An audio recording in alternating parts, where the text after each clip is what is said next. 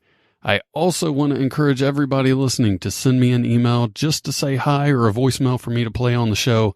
I'd love to hear from you. I had so much fun talking to Rebecca. We got along so well that she has agreed to be part of the We Don't Have Cookies family. I won't say what she's going to be doing on the podcast right now, but it's going to be a lot of fun, so stay tuned. I was really happy that Dan Severn accepted the challenge to be on the episode of Martial Law with Ken Shamrock. I honestly wasn't sure what he would say because he dislikes Ken so much. I think it would be a pretty intense episode, but I'm sure we can make it funny. Ken has a great sense of humor, and so does Dan. I just got to be sure and do my job and keep it funny. So, also, I live streamed my interview with Dan on YouTube. The entire unedited video is still up on my channel if you want to check that out. The video is just under 20 minutes, and while you're there, make sure you subscribe to my channel. I got a lot of new subscribers to it in the past few weeks. For the last few years, I've only used it to post the podcast, but I'm trying to think of more content to put on there. If you listen to the show on YouTube or are a subscriber to the channel, let me know what kind of stuff you'd like to see there. And I also want to thank those who have told me about the links on YouTube not working. My media host automatically publishes the show there for me, and for some reason they just don't work. I'm going to talk to them about it, and in the meantime, I'm going to try to fix them on my own when new episodes come out.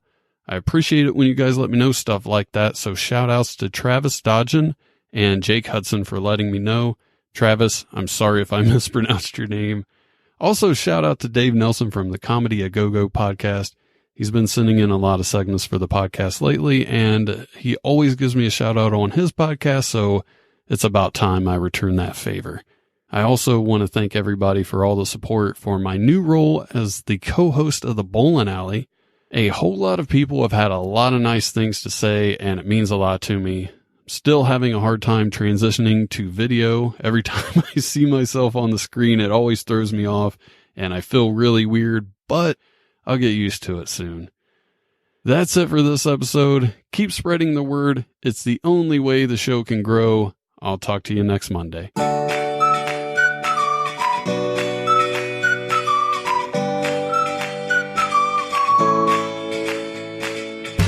Thanks for listening. Tell your friends about all the fun we had and leave a review.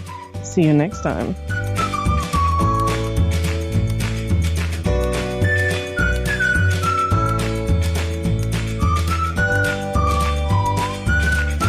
So I'm an asshole.